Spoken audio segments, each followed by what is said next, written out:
नमस्कार, आप देख रहे हैं देवास लाइव और मैं हूं सौरभ सचान। हमारे साथ में आज यहां पर बीजेपी से महापौर पद की दावेदारी कर रही हैं, जो उम्मीदवारी के लिए दावेदारी कर रही हैं, मोनिका शर्मा हमारे साथ में है और आपका स्वागत है यहां पर। और बताइए आप मतलब क्या विज़न है आपका शहर के लिए और क्या आपके पास ऐसा बैकअप है जो आपने सोचा कि महापौर पद के लिए यहाँ दावा करना चाहिए? जी बिल्कुल। सबसे पहले नमस्कार जी। मैं बीजेपी में महिला मोर्चा उपाध्यक्ष के पद पे कार्यरत हूँ और मैंने अभी रविवार के दिन आवेदन किया है महापौर पद के लिए। देवास के विकास को लेके मेरे कुछ व्यूज हैं ऐसे, और मेरा विजन है देवास के विकास को लेके। जिस प्रकार से हमारे मोदी जी की योजनाएं चल रही हैं, उन्होंने 8 साल जो अपने बेमिसाल दिए हैं सेवा, सुशासन और गरीब कल्याण पे, तो उसी अनुसार उनकी सारी योजनाओं को देवास में क्रियान्वित करना है हमें सर्वप्रथम। उसके पश्चात, क्योंकि मैं स्वयं एक उच्च शिक्षित हूँ, मेरा इंजीनियरिंग है, एमटेक है मेरा, और मैंने 15 वर्ष तक मध्य प्रदेश के विभिन्न इंजीनियरिंग कॉलेज में पढ़ाया है एक प्रोफेसर के रूप में। तो उस स्तर पे अगर यदि मैं जाके सोचती हूँ तो मुझे लगता है कि देवास में हमें शिक्षा के स्तर को सुधार आना बहुत जरूरी है। साथ में एक SSS फॉर्मूला है जो मेरी नजरों में, सर्वप्रथम SSS का मतलब होता है स्वच्छ देवास, स्वस्थ देवास और समृद्ध देवास। तो जो स्वच्छ देवास है, जिस तरह से इंदौर हमारा अभी स्वच्छता में काफी समय से नंबर 1 पोजीशन पे रहा है, उसी तरह से देवास को भी हम इस तरीके से विकसित करें, वार्ड वाइज उसमें स्वच्छता को हम प्राथमिकता देंगे तो ये स्वच्छ देवास हो जाएगा।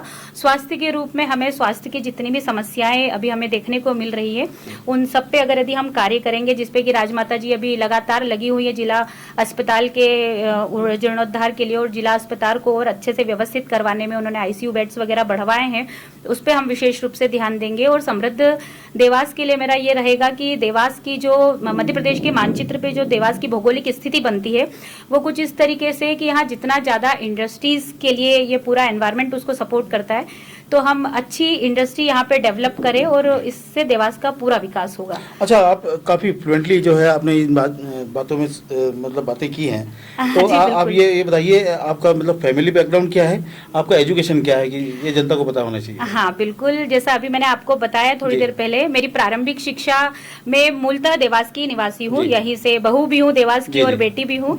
और फिर मेरी प्रारंभिक शिक्षा सरस्वती विद्या मंदिर विजयनगर देवास से पूर्ण हुई है। तो हमेशा से एक देशभक्ति और राष्ट्र सर्वोपरि वाले माहौल में हम रहे हैं। उसके बाद मेरा पारिवारिक, जो मेरे ससुर जी हैं, वो रमेश चंद्र जी शर्मा खेड़ापति मंदिर समिति के बहुत पुराने सक्रिय कार्यकर्ता है, उस समय से देवास में कार्य कर रहे हैं, जबकि देवास में टेकरी का जीर्णोद्धार हुआ, खेड़ापति मंदिर का जीर्णोद्धार हुआ। तो मेरा पूरा जो बैकग्राउंड है वो सामाजिक दृष्टिकोण से हमेशा आगे रहा है, तो कहीं ना कहीं उसका असर है। जी। अच्छा, कैसे आपको लगा, कैसे सोचा आपने कि सीधे महापौर के लिए खड़ा होना है? बीजेपी में क्या है, ऐसी क्या खास बात है कि आप सीधे महापौर के लिए दावेदारी कर रहे हैं? हाँ, बीजेपी में सबसे अच्छी बात यह है कि योग्यता को यहाँ बहुत ज्यादा प्राथमिकता दी जाती है। अभी हम बड़े बड़े नेताओं के मुंह से भी सुन रहे हैं कि हमें जो नई पार्टी की गाइडलाइन आई है उसके अनुसार हमको एक ऐसे चेहरे को सामने लाना है जो उच्च शिक्षित हो, हर प्रकार से देवास का प्रतिनिधित्व कर सके और नया चेहरा हो जो पार्टी के साथ में जुड़ा हुआ हो। तो मैंने अभी विगत 3 महीने पहले ही जिला उपाध्यक्ष का पद लिया है। उसके बाद मेरा खुद का इंजीनियरिंग और एमटेक का बैकग्राउंड है। इस आधार पे मेरी इच्छा है, और मैं स्वयं की त्रिशक्ति महिला संगठन सेवा समिति चला रही हूँ देवास में काफी समय से। तो यहाँ पे मेरे साथ बहुत सारी महिलाएं जुड़ी हुई है। उनकी इच्छा है कि दीदी आपकी आवाज जो है वो कहीं ना कहीं हमारी आवाज बनकर देवास का प्रतिनिधित्व करे। अच्छा, किनसे आपने मुलाकात की जब आपने आवेदन दिया? किन से मैंने अपना आवेदन सर्वप्रथम हम सबकी राजमाता श्रीमंत गायत्री राजे पवार जी को दिया है, क्योंकि कहीं ना कहीं अगर यदि मैं आज राजनीति में हूँ तो उसका एक कारण राजमाता जी भी है। जहां हमेशा महिलाओं को बोला जाता है कि आप ये राजनीति का क्षेत्र आपके लिए नहीं बना, तो जब हम स्वयं उनको देखते हैं कि वो इतने पुरुषों के बीच में खड़े होकर देवास का इतने अच्छे तरीके से प्रतिनिधित्व कर रही हैं, तो कहीं ना कहीं एक मेरी आदर्श है वो। तो उनको एक अपना मानकर सबसे पहले मैंने अपना आवेदन उन्हें दिया। उसके पश्चात हमारा संगठन बहुत मजबूत है, हमारे जो जिलाध्यक्ष जी हैं भाजपा कार्यालय में मैंने अपना आवेदन दिया है।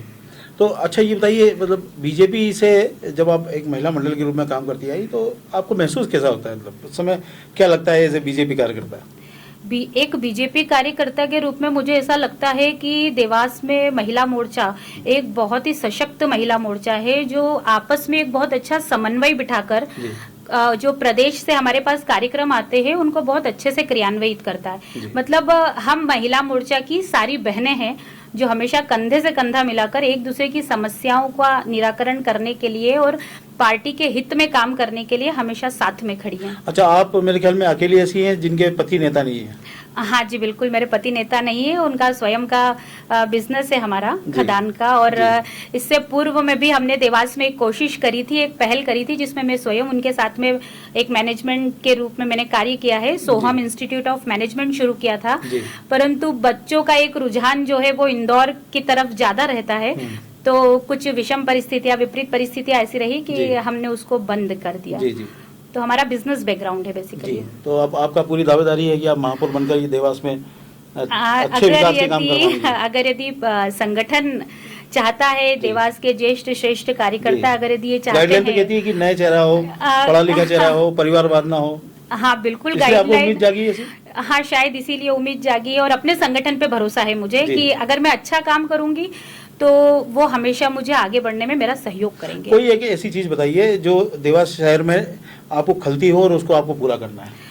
देवास में मुझे जो चीजें खलती है, एक तो सर्वप्रथम कुछ यातायात से संबंधित जो बेसिक समस्याएं हैं, मतलब वो उतनी बड़ी नहीं है कि हम उसको कभी भी उसका निराकरण ना हो, परंतु मेरी ये कोशिश रहेगी कि यातायात संबंधी जो समस्या है इसका तुरंत, एक बड़ी समस्या है वो, कि अगर वो निराकरण हो जाएगा तो बहुत आसान होगा देवास में हमारा रोड है जिसपे सारा ट्रैफिक हाँ सब कुछ है।